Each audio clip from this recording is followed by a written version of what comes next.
Welcome to a truly boring history, a soft-spoken journey into the forgotten corners of the past, where nothing is rushed and nothing ever quite ends the way you'd expect.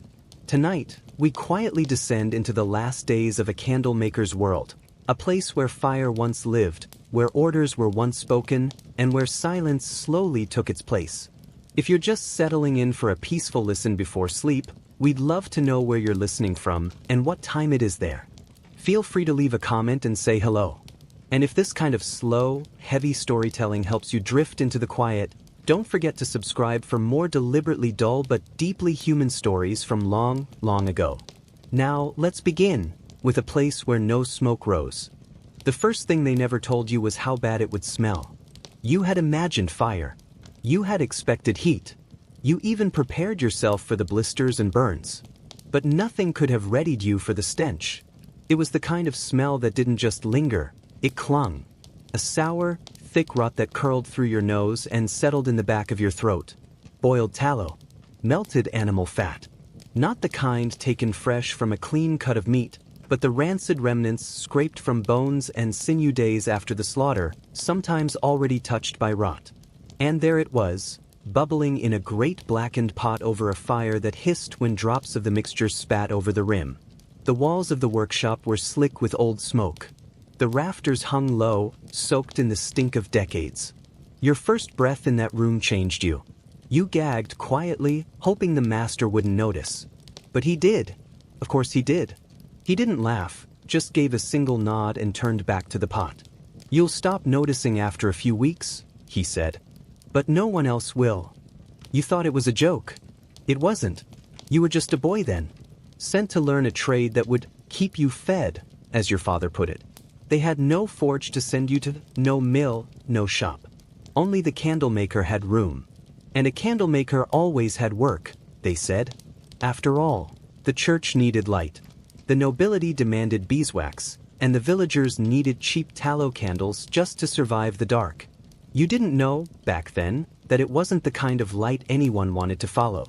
That first day, your hands trembled when you carried the wooden paddle coated in freshly dipped wicks. They dripped with yellow fat, warm and soft, and you had to hang them carefully so the shape would form evenly. Any lean to the side, and the candle would warp, melt strangely, and be rejected. You dropped too. He didn't scold you. Just scraped the ruined wax back into the pot without a word. Waste was part of the rhythm. By the second hour, your eyes burned. The smoke, thin and bluish, wasn't as thick as a forge's, no soot-black clouds, but it got into you, slowly. It scratched its way down your throat, drying the corners of your mouth, making your tongue feel like it had been rubbed with ash. You coughed once and earned a glance. That was all. There were no lessons, no explanations. Just mimicking the master's movements until your hands knew what to do before your mind caught up. By dusk, you smelled like the pot.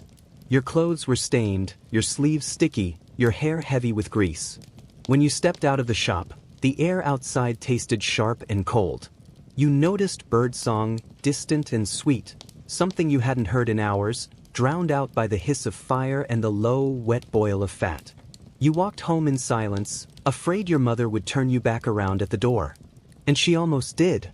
Her nose wrinkled before she spoke. "Is that how you'll smell every day now?" You nodded. She said nothing else.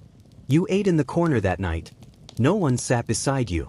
You didn't touch your food. You didn't sleep much either. The smell had followed you into your bedding, into your hair, into the cracks of your skin. You scrubbed your hands with ash and water until your knuckles bled. Still it lingered. The first time you smelled the tallow, it taught you something. This job wasn't about light. It was about enduring the dark until the wick finally burned down. You thought the smell was the worst part. You were wrong. The second thing they never told you, perhaps because no one would believe it, was that your skin would stop feeling like it belonged to you. By the end of your first week, something changed. At first, it was just your hands. The way the wax dried into the lines of your palm, hardening in the cracks like mortar between stones. You'd peel it away at night, strips of yellow-white shavings curling off your fingers like old bark. But the smell stayed, and then the stickiness. No matter how many times you washed, it never left. Ash and cold water, vinegar and hay soap, none of it mattered. the tallow seeped in. It lived in your pores, soaked beneath your fingernails, and lined the delicate fold behind your ears. You'd feel it long after you left the shop. You'd wake in the middle of the night, certain something crawled across your shoulder, only to find it was your own skin, slick, soft, and coated in something that never fully dried. And then there was the heat. It was not the blistering heat of fire that blackened the hands of blacksmiths. No, this was a damp, creeping warmth, the kind that came from standing too close to a boiling cauldron of animal fat for hours on end. Your clothes became sponges. They soaked in the air, the vapor, the sweat. Every stitch you wore was stained. The apron never dried. Your sleeves stuck to your arms like wet bandages, and the back of your neck always glistened, even when the air outside froze your breath. Your master never spoke of these things. He just worked. He moved with a pace that never rushed but never stopped. There were no breaks, only brief silences between tasks. In those moments, you'd see him pause, just for a second, as if his body remembered the toll before his mind could ignore it. He would flex his fingers slowly, dip his hands into a basin of old water, and then return to the fire without a word. You began to do the same. Not because it helped, but because it gave your hands something else to feel. And when your fingers began to crack, those little tears along the sides, where heat met friction, you didn't cry out. You only stared at them, red and raw, wondering when the skin would finally grow thick enough to stop tearing. It never did. Some nights, your arms itched so badly you couldn't sleep. You scratched until you bled, tiny scabs forming in lines down your forearm like red wax strips. Other nights, you could still feel the heat rising from the pot even as you lay under your thin blanket. You dreamed of boiling, of being dipped, again and again, until you too took on a shape meant for burning. By the third week, your mother no longer looked at you. Not in anger. Not in shame. Only in silence. There was nothing else to say. You still had hands. You still had eyes. And you were still bringing home bread. But your skin no longer felt clean. Not even once. And a part of you began to wonder if it ever had. At first, the smoke was something you noticed only when the wind shifted wrong. The forge wasn't large, and the windows, if you could call the two slit-like openings that did little more than let in a pale suggestion of light. There was no proper chimney, just a hole in the roof that let out more rain than smoke. The air hung thick inside, soaked with the oily residue of burned fat and resin. But you kept your mouth shut and your head low. That was the way of things. It was only after the third week that your breath began to feel different. You'd wake in the mornings with a tightness in your chest, a shallow ache that didn't go away after you stood or stretched. It stayed with you, coiled low in your ribs like something half asleep. When you coughed, which was often, it came out dry at first, then wet, then with little flecks of something you didn't want to look at too closely. The master said nothing. He'd been coughing longer than you'd been alive. He moved through the smoke like he was part of it. His skin had a gray hue in the right light. His lips were pale. His words, when he used them, came out in low rasps. You watched him one day try to take a deep breath and fail. He didn't seem surprised by it. He simply exhaled what little he had and kept working. That's when you realized something unspoken. The smoke didn't just stain your clothes or make your eyes water. It became part of you. It filled the hollow spaces behind your ribs. It curled into the warm corners of your lungs and waited. Not aggressively. Not even maliciously. Just patiently. As if it knew it had all the time in the world. You tried, once, to breathe through a damp cloth tied over your face. It helped for a moment, until the cloth turned sour with absorbed air, and you coughed even harder. The master shook his head at you, not unkindly, just knowingly. "No use," he whispered. "It finds you anyway." So you stopped trying to avoid it. You let the smoke curl around your arms and into your mouth. You let it settle. When it got bad, you simply sat for a moment near the doorway, breathing the slightly cleaner air, then returned to work. There was no escape in it. Just pauses. The village doctor came by once, asking if you'd been feeling tight in the chest. He never entered the shop, just stood a few paces back, cloth pressed to his own nose. You said yes, you had. He nodded, told you to drink warm broth and chew dried mint. Then he left. You never saw him again. That winter, your cough grew worse. It no longer waited for the morning to arrive. It followed you into sleep, jerked you awake, and echoed against the beams of your small room like something hollow and old. Your throat stayed raw. Your breath grew shorter. But still, you lit the fire every morning. Still, you boiled the tallow. Still, you dipped the wicks. No one asked if you were all right. No one had to. You were a candle maker. You burned quietly, slowly. From the inside out. You were the first to arrive that morning. The wind had shifted in the night, and it blew cold through the village, pressing frost onto the windows and pulling smoke sideways through crooked chimneys. Your boots left faint prints in the thin layer of ice crusting over the packed earth. You clutched your apron to your chest and walked faster, breath turning silver in the air, chest tight from coughing you hadn't quite stopped.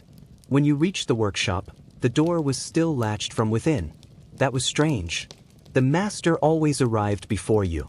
Even when you came early, he was already stoking the fire, already boiling the fat, already coughing into the smoke. But today, the windows were dark. The smell of tallow, which usually hit you like a wall the moment you turned the corner, was missing.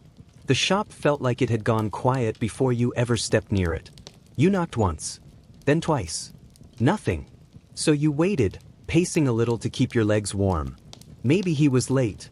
Maybe the cold had slowed him. Maybe he'd fallen asleep and simply hadn't noticed the time. But something inside you already knew. You circled around to the back, where the master kept a thin cot in a cramped, low-ceilinged room that was barely more than a lean-to. You'd seen it only once before, when he sent you to fetch a pouch of old resin. You remembered how low the roof dipped, how the bedding looked more like packing cloth than anything meant for rest. The door creaked open when you pressed it. No lock, no latch. Just the sound of wood grinding against dirt. He was still lying on the cot. One arm over his chest, the other hanging limp off the edge. His boots were still on. A small clay cup lay tipped over beside him, a thin line of dried liquid tracing down the side like a single tear that had hardened overnight. The blanket hadn't moved. The cold hadn't touched him. You didn't speak. You just stood there. The silence in the room felt heavier than usual, as though the fire that once burned in him had been snuffed out without a sound. There was no violence in it, no struggle. Just stillness.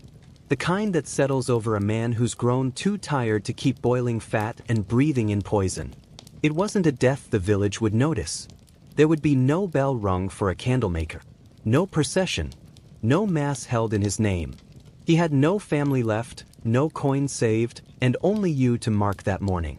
So you did what you thought he would have done. You closed the door quietly. You lit the fire yourself.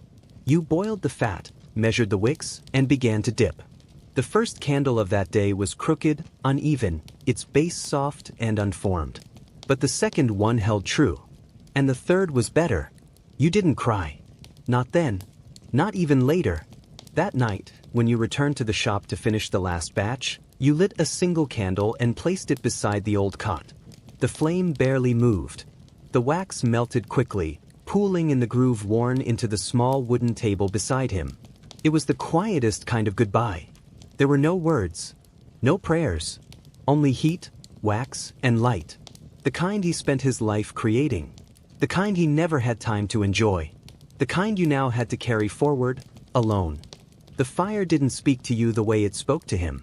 In the first days after he was gone, you worked in silence, not out of reverence, but because there was no one left to speak to. The walls didn't echo anymore. Even the floorboards, worn and stained from decades of footsteps, felt quieter beneath your boots. His tools still hung where he left them. His apron still rested on the hook near the door. But the shape of the room had changed. The air felt stiller, not cleaner, just hollow. You quickly learned how much he'd kept from you. The boiling process, for instance, was more temperamental than it looked. The temperature had to be watched constantly. Too hot, and the tallow would scorch, thick black smoke that clawed at your throat. Too cold, and it would never liquefy properly, leaving globs and lumps that clung to the wick like half-finished thoughts. You stood over the pot longer than he ever let you before. Your face bathed in heat, your eyes always watering. You held your breath when you could, not because it helped, but because it gave the illusion of control. You began to breathe in patterns. 3 shallow breaths while you poured. 1 longer one through the sleeve of your tunic when you turned. Your chest hurt at the end of each day, not from exertion, but from the careful rationing of breath. You became a creature of routine and restraint. Your ribs learned to move less. Your lungs learned to want less. Sometimes, when the pot hissed and bubbled and the vapor rose around you, you could almost see him again. His silhouette bent over the same flame, hands moving without hesitation. You tried to copy the rhythm of those movements. You told yourself you were doing it right. But the wax dripped too fast. Or too slow. Or not at all. On the 7th day, a man came by asking for candles. You hadn't spoken to anyone in almost a week. Your voice cracked when you answered. He wrinkled his nose but said nothing. You handed him 6 stubby tapers, slightly crooked, still cooling. He paid in copper and turned away quickly. You realized then that no one cared who made the candles, only that they burned. By the 2nd week, your breathing had changed entirely. You no longer noticed the smoke until it was gone. You could work for hours without looking up. The air in the shop became a part of you, thick and sour, laced with grease and burnt residue. You wiped your brow with the same cloth each hour, and it became as stiff as your apron. At night, you coughed until your throat bled. In the morning, you drank water until it didn't. There were days when you considered opening the door and letting the wind in. Just once. Just for a breath of something real. But the wind carried the cold. And the cold hardened the tallow. So you left the door shut. You learned to boil by instinct. To know the weight of the fat before it melted. To sense the moment it turned from solid to flow. You didn't need to measure anymore. You didn't need to breathe. You simply stayed near the flame. Because that was your duty now. Because no one else would. It didn't take long for people to stop coming to the door. At first, there were excuses, muttered through cloth-wrapped mouths or spoken from behind sleeves held to the face. Just leave the candles near the step, they'd say. I'll come back for them. They never did. You'd leave them there anyway, wrapped in wax-stained linen or stacked on a flat board just outside the threshold, watching from within as wind carried dust over their bindings and dogs sniffed at the corners. No one wanted to cross the threshold. Not because of fear. Not even because of you. But because the air inside was unlike anything outside. A thick, invisible weight. A mixture of ash, grease, and decay that clung to every breath. You didn't notice it anymore, not really. After the 4th or 5th week, your nose had gone numb to the smell. Or perhaps the stench had become part of your own scent, woven into your skin like a second layer. The filth didn't stay behind when you left the workshop. It followed you. You could see it in the way the butcher flinched when you passed. In how the baker gave you your bread already wrapped, handed from a distance, eyes down. You learned not to sit too close to others at the tavern, not to speak too long, not to ask questions. The smell did the talking. The smell reminded them. You weren't someone to invite inside. The children began calling you names. Smoke face. Grease skin. The candle ghost. You heard them whisper behind fences, scurry away when you appeared on the road. Once, a boy threw a stone at your back and ran. You didn't chase him. You didn't even turn. You simply adjusted the basket of finished candles on your shoulder and walked on. One day, an old woman came to the shop. A stranger. Her skin pale and paper thin, her hands like knots of old wood. She had coins in one hand and a rosary in the other. For a funeral, she said softly. The priest said to come here. You nodded, took the coins, and handed her 6 white tapers, the finest you had. Beeswax, not tallow. Smooth, clean-burning, sweet-scented. A rare request. She didn't leave right away. Instead, she stepped 1 foot into the shop. She didn't speak. She just looked, at the walls blackened from years of soot, at the racks of candles, some half-dipped, others finished but misshapen. At the pots still steaming, the work table stained with wax, the floor streaked with residue.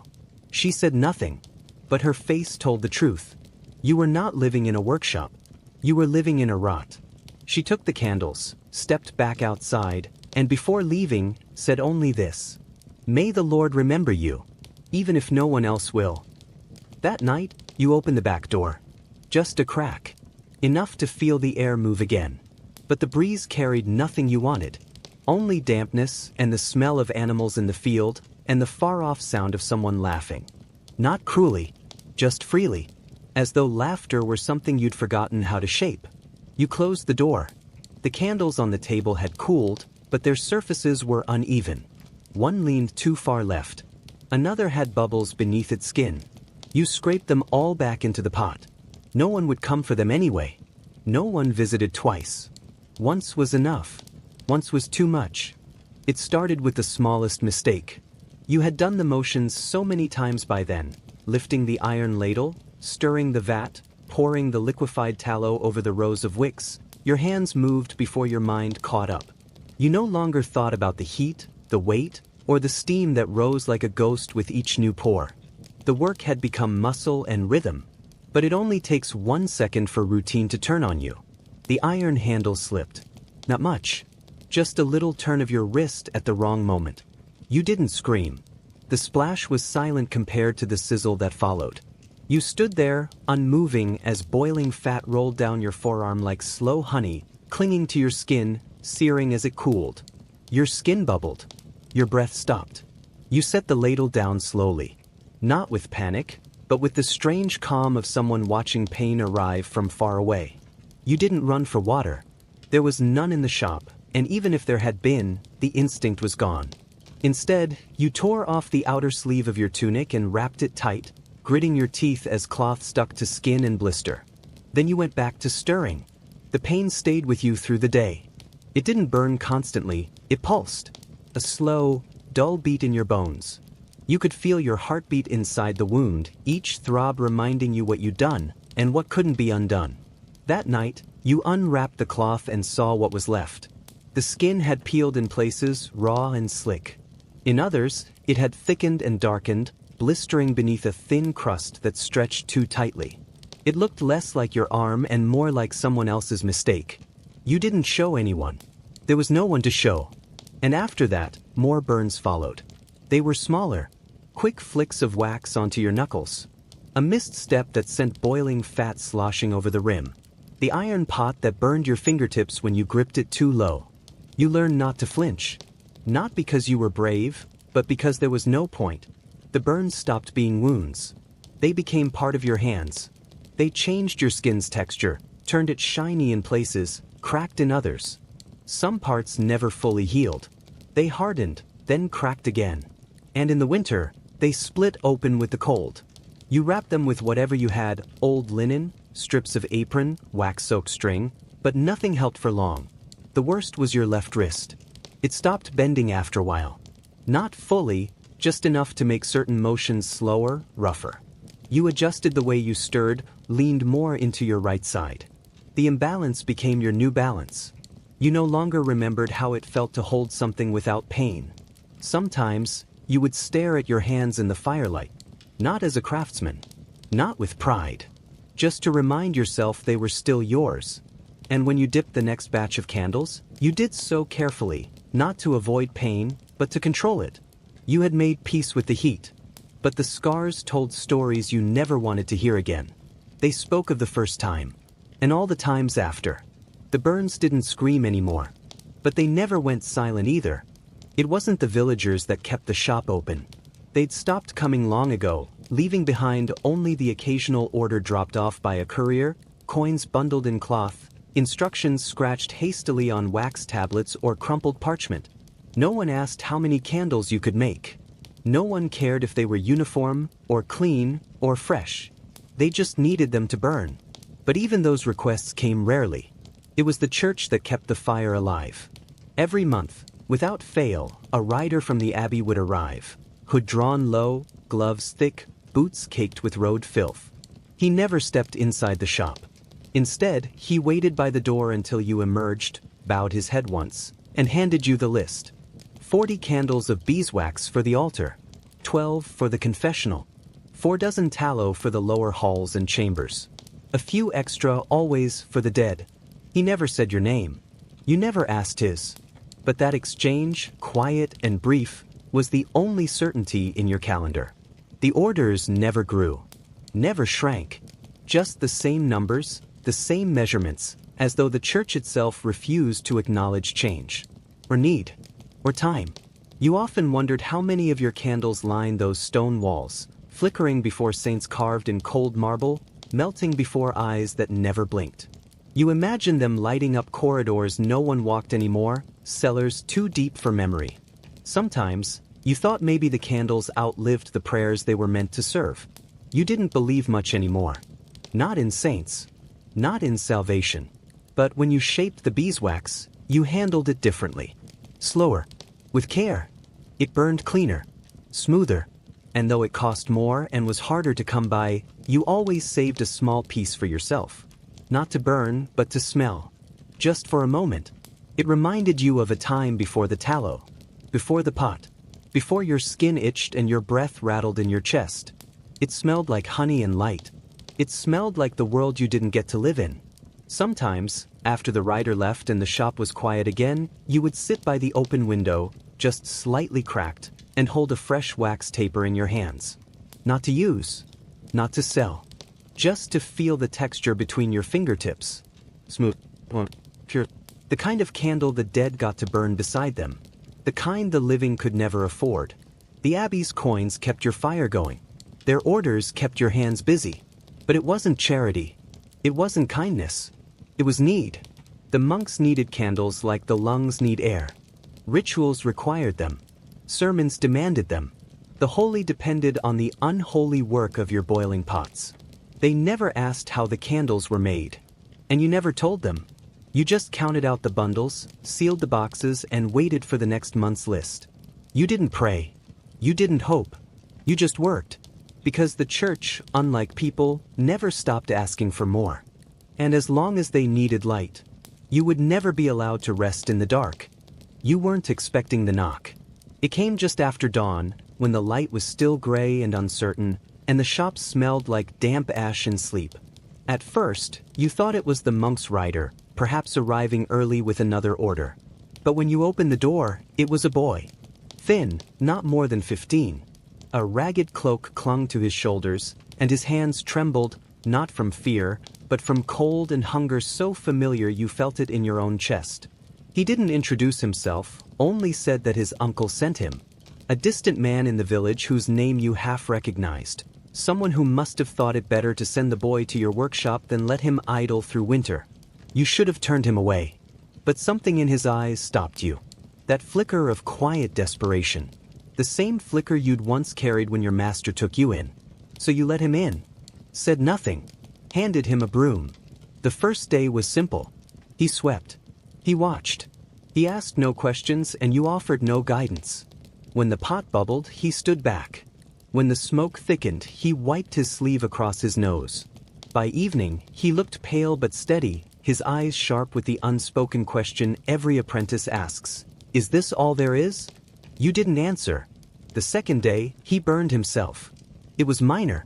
A splatter of hot wax across the top of his hand. He yelped, stumbled, dropped the ladle. You turned sharply but didn't raise your voice. You merely handed him a wet cloth, showed him how to grip it, how to hold still. He winced. But he didn't cry. That night, he sat outside the shop for a long time after you'd shut the door. You could hear his breathing through the cracks in the wall. Quiet. Tight. As if he were arguing with himself in silence. You left him there. Some lessons needed the dark. On the third morning, he didn't come inside. You found him sitting near the step, hands folded in his lap. His eyes were red and his voice was rough. I'm sorry, he said. I thought I could, but he didn't finish the sentence. Just stood, bowed stiffly, and walked away. He left his cloak behind. You never saw him again. The broom stood untouched for days. You didn't move it. You let the dust gather. Let the floor grow dull. You told yourself it was just as well. He wouldn't have lasted. Few ever did. You remembered your own first month, the cough that never went away, the way your hands cracked, the way your skin never felt clean again. He wouldn't have survived long enough to forget what comfort felt like. Sometimes, you wondered what had broken him. The burn, the smell, the silence. Or maybe it was simply the truth of the place. That it wasn't a shop, not really. Not anymore. It was a grave that made candles instead of keeping bodies. And some people, thankfully, still knew when to walk away. You wished you had. But the work was yours now. The fire, the wax, the smoke. The silence. You picked up the ladle. You dipped another candle. And said nothing more. It had been building for days. At first, it was a stiffness in your neck, a faint ache behind your eyes that pulsed whenever you leaned too close to the fire. You told yourself it was the smoke, or the cold, or the exhaustion that had soaked so deeply into your bones that even sleep couldn't drain it out anymore. You didn't stop working. You didn't even slow down.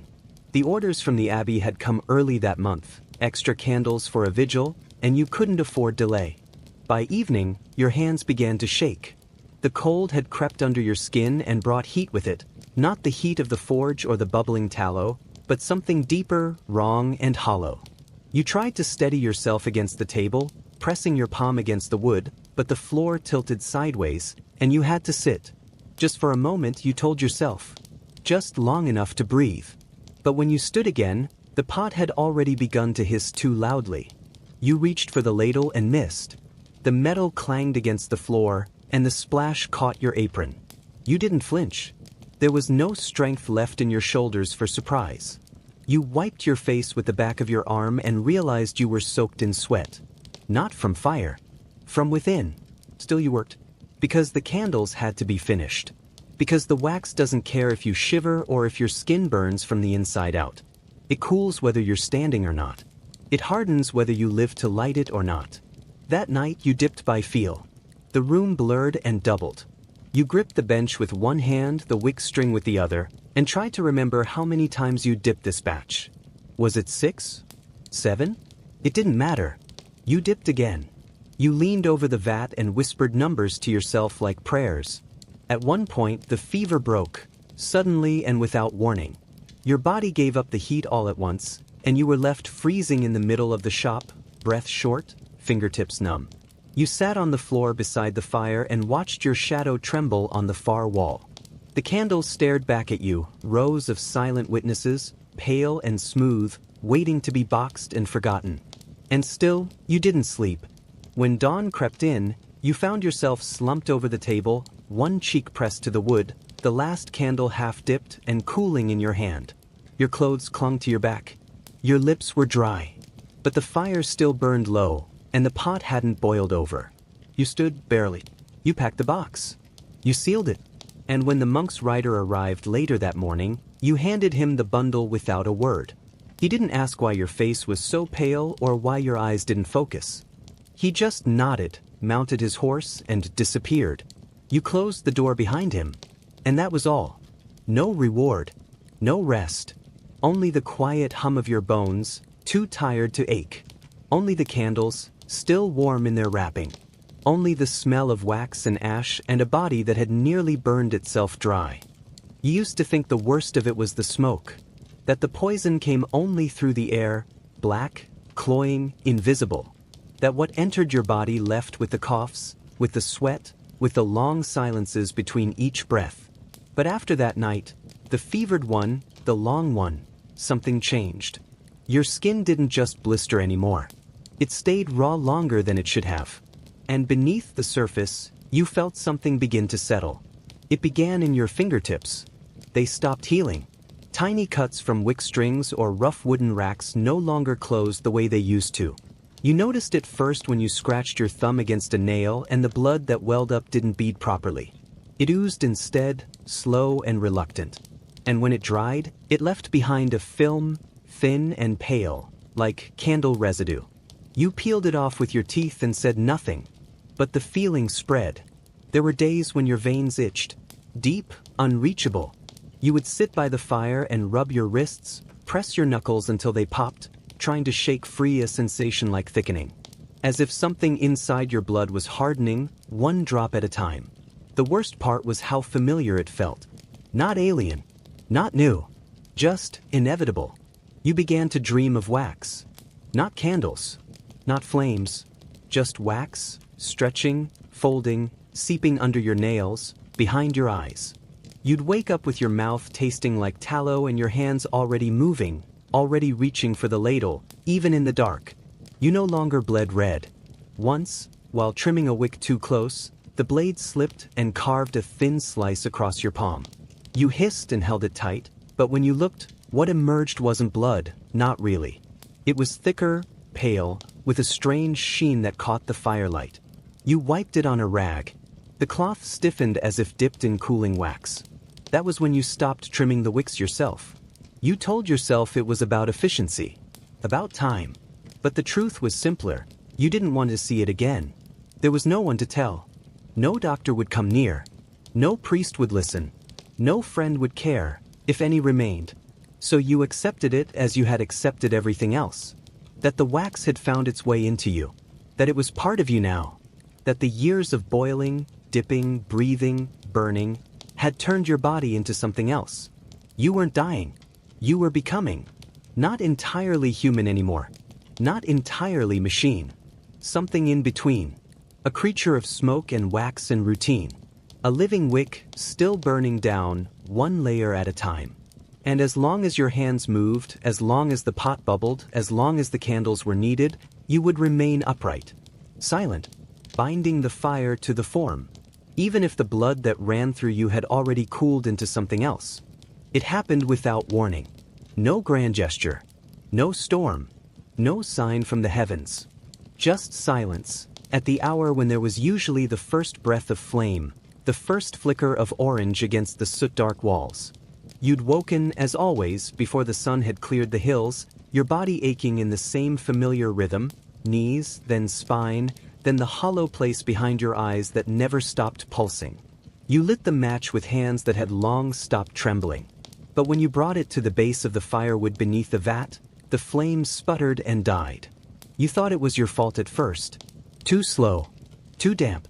You tried again. New kindling. More straw. But each time, the match caught for a moment, then vanished, swallowed not by moisture, but by something heavier. A refusal in the air itself. Like the room had turned against you. There was no draft. No wind. Nothing had changed, and yet everything had. The fire, which had always been a cruel and constant companion, was simply gone. You sat there in the half-light, the cold seeping into your clothes, into your jaw, into your chest. You stared at the stones of the hearth and wondered how long it had been since you'd seen them unlit. Maybe years. Maybe decades. The blackened walls looked thinner without the flicker of flame. The room looked smaller. Or maybe you'd simply grown too used to measuring its size by its shadows. You didn't speak. There was no one to tell. No reason to shout. You just stood and opened the shutters for the first time in months. Light poured in weak and gray, and fell across the unmoving vat. You could smell the cold tallow inside, thick and solid, refusing to melt. The tools on the rack looked more like weapons than instruments now, twisted metal, dulled edges, streaked with years of use. The air was still. Still in a way that frightened you. Not peaceful. Just hollow. You tried again. Flint. Steel. Dry paper. You crouched until your knees ached, until your breath stung your throat, until your fingers cramped around the striker. The spark leapt again and again, but the wood never caught. The fire didn't return. It didn't fight. It simply refused to be born. And for the first time since your master died, you allowed yourself to stop. You sat on the stool beside the pot and did nothing. You did not dip. You did not measure. You did not reach for a wick or a mold or a cloth to clean the bench. You just sat. The cold filled the room inch by inch, and you let it. You listened to the silence, and you let it. You watched the light shift across the floor as morning became afternoon, and then faded. And when evening came, and the fire still would not return, you did not mourn it. You simply placed the unused candle you had saved, the beeswax one, smooth and perfect, onto the bench before you, and stared at it. It would never burn, but it was still complete. And in that moment, so were you. They had always been there, in the corners, beneath the floorboards, behind the walls. You'd never truly noticed them, not at first, not beyond the occasional scurry when the night was especially quiet, or the soft gnawing from beneath the shelves when a crate of old wick scraps was left too long unattended. Rats were a part of any old place. They came with age, like dust or creaking hinges. You didn't think much of them. Not until they started leaving. It began the same week the fire refused to light. You hadn't seen one in days, which was strange in itself. The bins of wax shavings had remained untouched. The traps you never bothered to reset still sat clean and empty. Even the walls were silent, as if breath had been drawn in and never released. One evening, you left a bit of bread on the back step, not as bait but out of curiosity. By morning, it was still there, untouched, undisturbed, stiff with frost. Then came the scratching. Not inside, but under the door. They weren't trying to enter. They were trying to leave. Late that night, just as the cold had begun to settle in your chest again, you heard them. 3, maybe 4 of them, moving with purpose, their claws tapping against stone and wood in a frantic rhythm. You didn't open the door. You only listened. Their tiny bodies pressed against the seam of the threshold, squirming and shoving through the smallest cracks as if something far worse waited within than without. And when morning came, there was nothing. No droppings, no prints. Only silence. Stillness. They knew. Before your hands began to stiffen from within, before the tremor in your right leg returned, before your eyes blurred without tears, they knew. The walls had become too quiet. The heat had left not just the fire but the very breath of the place. The shop wasn't just failing. It was folding in on itself, like a chest caving under the weight of years. You stood in the center of the room and whispered into the emptiness, not to summon them back, but to hear your voice bounce against something, anything. But even your own words came back softer now, hollowed. You picked up one of the cooling candles and pressed it to your lips. It didn't smell like beeswax anymore. It didn't smell like anything. That's when you realized it. The candles no longer burned properly. They sparked and fizzled. They melted unevenly. The wicks, cut to the same careful length as always, curled strangely when lit. One guttered completely after just a few seconds. You tried again. But each time, the flame resisted. And then the wax itself began to crack. It split along the sides, as if something inside it had grown rigid and wrong. As if the memory of fire had been taken from it. You tried to melt it back down. The pot, still cold, still stubborn, hissed at the attempt. But the wax refused to flow. You stirred, waited, prayed to nothing. And still, it stayed as it was, solid, dull, and lifeless. The rats had gone before you knew what was leaving. They understood that something deeper had died in the room. And now, so did you. It didn't begin as ash. At first, it was just dust, the ordinary kind. The kind that settles in forgotten corners, clings to shelves, lines the spaces between floorboards. You swept it sometimes, absent-mindedly, more out of habit than cleanliness. But no matter how often you brushed it away, it returned. A little thicker. A little darker. You told yourself it was from the fire, even though the fire hadn't lived in the hearth for days. Then one morning it began to cling. To your sleeves. To the creases of your knuckles. To the sweat at your hairline. It wouldn't wipe off. It smeared instead, leaving faint gray streaks that no cloth could lift. You washed your hands with the last of the rainwater from the basin, scrubbing until your skin reddened. But even after that, the ash remained. Embedded deep. Not sitting on the surface, but rooted under it. You stood in the light of the cracked window and looked at your palms. They didn't look like hands anymore. Not hands that touched people or shaped tools. They looked burned, though you hadn't gone near flame. Just the memory of fire was enough now to mark you. It wasn't just your skin. The ash crept into your sheets, soft and bitter. It crept into the wax, darkening it faintly, giving every candle a gray tint that no one else would notice, but you could see. You could smell it too, dry, metallic, ancient. Like the scent of a room after the funeral ends and everyone else has gone home. You wondered if it came from the chimney, if perhaps some old residue was being stirred by the wind. But the chimney hadn't carried smoke in weeks. And there was no wind. The ash was inside. Inside the walls. Inside you. You stopped trying to clean it. What would be the point? The shop was no longer a place of work. It had become a vessel for residue, a shelter for remains. You didn't open the shutters anymore. The light only made the ash more visible. You didn't light candles, either. You simply sat at the edge of the bed most days, turning one in your fingers, watching the gray smear your thumb, wondering if it had always been there.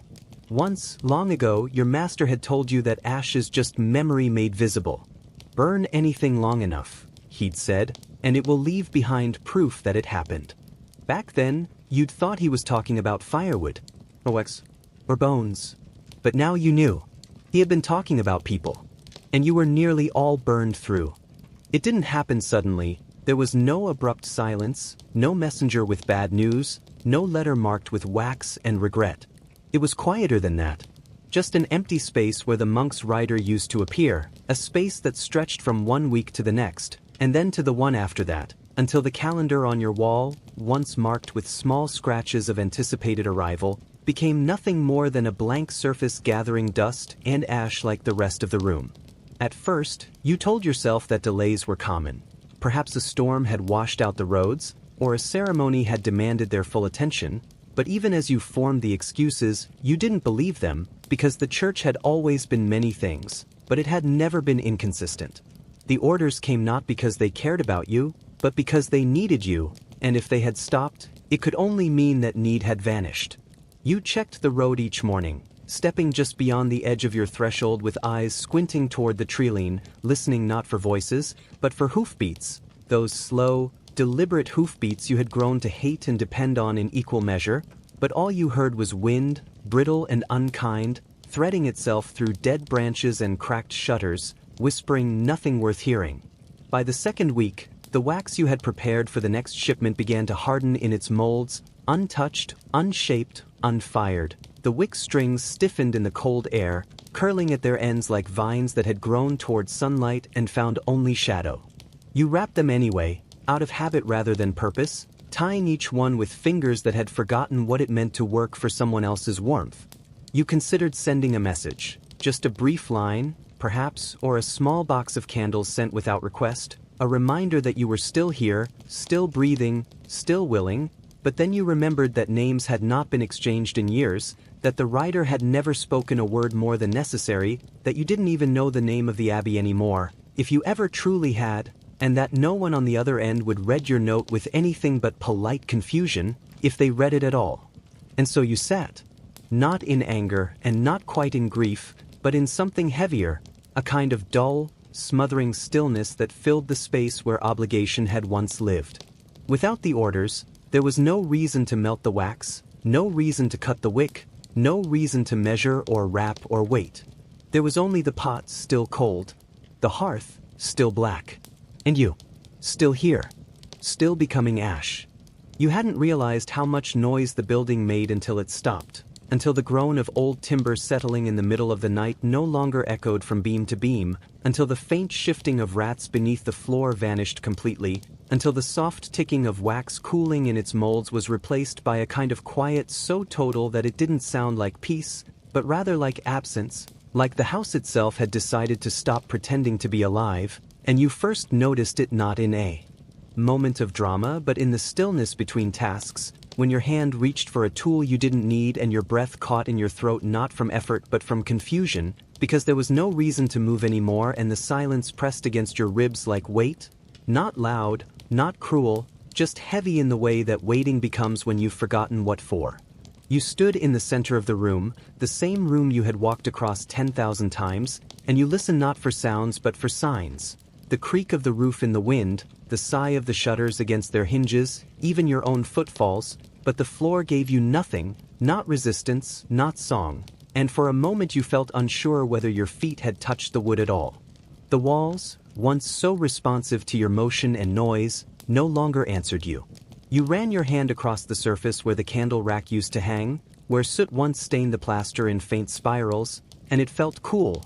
Not cold like weather, but cold like indifference, like the skin of something that had long ago stopped trying to keep warm. You lit a candle, not because you needed light, but because you wanted proof of movement, and even as the flame rose and flickered and cast its glow against the walls, they gave no response, no echo, no shimmer, no sound of expansion from the beams, as if the light were not welcome here anymore, or worse, as if the walls had forgotten what light meant altogether. You tried speaking, just a word, a test, something simple and hollow like hello or still here, but the sound fell flat, dampened before it could reach the corners, like the building had developed an aversion to memory, and in that moment you realized it wasn't the fire that had gone out, nor the orders that had stopped, nor even the rats that had fled, but the listening itself, the soft presence of attention that lives in every space where humans breathe. And now that presence was gone, not replaced by fear or danger, but by something more final, the kind of silence that no longer waits to be broken. At some point, though you couldn't say exactly when, the dreams changed, not suddenly, not with fanfare or terror, but subtly, like breath slipping into mist, like a song forgetting its melody note by note. And at first you didn't notice, because sleep had long ago stopped being a refuge and become instead a quiet detour between identical days. But one morning you awoke with the distinct feeling that something once vivid had burned away, and when you tried to remember what it was, your mind offered only the thin gray outline of shapes that had once meant something, the scent of fresh beeswax, the thump of a carriage on cobblestone, a face, maybe yours, turning toward warmth, but now all of it came veiled in a thick curling smoke, and it was not the kind that stung the eyes or choked the lungs, but the kind that lingered after a slow fire, the kind that rose from old cloth or oiled wood long after the flame had gone out, and in your dreams it was always drifting, always soft, never menacing but always present, filling each corner, erasing each edge. You dreamed of walking through the shop, though you had never left it, of reaching for tools you hadn't used in weeks, of hearing voices behind doors that did not exist, but whenever you reached the edge of anything, of a door frame, of a memory, of a name, the smoke would curl tighter and carry it away.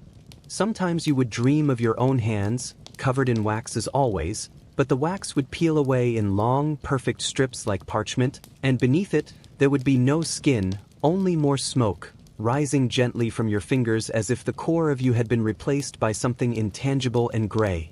There were no colors in these dreams, no textures, no sound except the faint hiss of heat leaving a room that could not be warmed. And though you woke each time with your heart still, your breath shallow, and your eyes dry, you did not feel afraid, only a little less anchored than the day before, as if the part of you that used to resist forgetting had begun to surrender to it, one night at a time.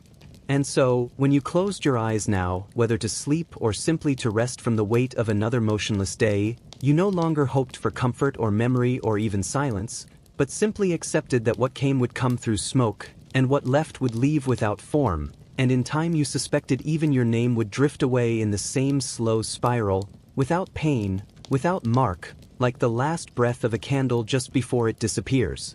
It had been sitting there for days, maybe weeks. You couldn't say for sure anymore because time no longer moved in the way it used to, not in hours or shifts of light, but in the slow accumulation of dust, the quiet settling of ash on surfaces you once wiped without thought, and the wick itself was unremarkable. No different in color or thickness or coil than any other you had tied by hand in your years beneath the roof that now barely creaked, but something about it made you stop each time. Your fingers reached for the shears, something small and stubborn inside you that refused the final gesture, that paused before the cut as if the act would undo something deeper than thread. You moved it twice, from the bench to the shelf, from the shelf to the hook, and still it remained, not forgotten but deliberately avoided, not sacred but spared, and though no one would have known or cared whether it had been trimmed like all the rest, you began to realize that it wasn't the wick you were protecting but the decision itself, the quiet authority you still held over one thing, the last untouched thread in a place where everything else had hardened, cracked, crumbled, or ceased. Each morning you looked at it, and each evening you left it untouched, and in that small pattern, there lived a strange kind of resistance, not hope, not purpose, but something even thinner and more brittle, like a breath held out of habit, not survival. You knew well enough that it would never be used, that the wax had long cooled in the molds, that the fire had stopped answering, that the orders had gone silent and the roads themselves seemed to have turned away, but still the wick waited, and in its waiting you found a kind of mirror, a reflection of your own shape, still upright, still uncut, still unburned, and though everything around it had stilled into decay, it remained suspended in potential, not because it had to be, but because you allowed it to be. And perhaps that, in the end, was the only act left to you, not lighting, not making, not finishing, but choosing what not to finish, what not to burn, what not to hand over to the fire one last time. There was a time, though you barely remembered it now, when the room held something of you within it, not just your presence, not just the slow echo of your footsteps or the smell of wax in your sleeves, but a reflection of who you had once been, however quietly, however faintly, and you could see it in the neatness of your tools, in the shape of the stacked molds, in the careful organization of scraps that had no value except to your hands, which once gave them meaning. But that time had long since passed, and now when you stepped into the room, it no longer looked like a place that had been lived in, but rather one that had been left behind. Even though your body still moved through it, even though your fingers still touched the walls, even though you still breathed the thick, stale air like ritual. There was no sense of belonging anymore, not in the lines of soot, not in the faded outline on the wall where a candle rack once hung, not in the dust that now layered evenly over every surface without interruption, as if the room itself had grown indifferent to you, or worse, had begun to forget you. Once, the light from the window had thrown your shadow across the floor in long, familiar shapes that reminded you were still here, still present, still part of the architecture, but now the shadow seemed to break at odd angles, its edges blurring against the uneven floorboards like it, too, had grown uncertain of your shape. You stood still for longer than usual that morning, watching the room with quiet attention, waiting for some memory to emerge, a smell, a sound, a hint of color, but everything remained mute and motionless, and the more you searched for something familiar, the more you realized that the room no longer carried your story. It had become neutral, stripped bare of the small imprints that once tethered your identity to its frame. Even the bench, worn and bowed from years of use, no longer looked like yours. It was just wood, dark and splintering, holding nothing but silence. And so you stopped looking, not because it pained you, but because there was nothing left to see that hadn't already slipped away, and as you turned away from the walls and back toward the center of the space, you understood in a quiet, irreversible way that the room no longer recognized you, and perhaps, after all this time, neither did you.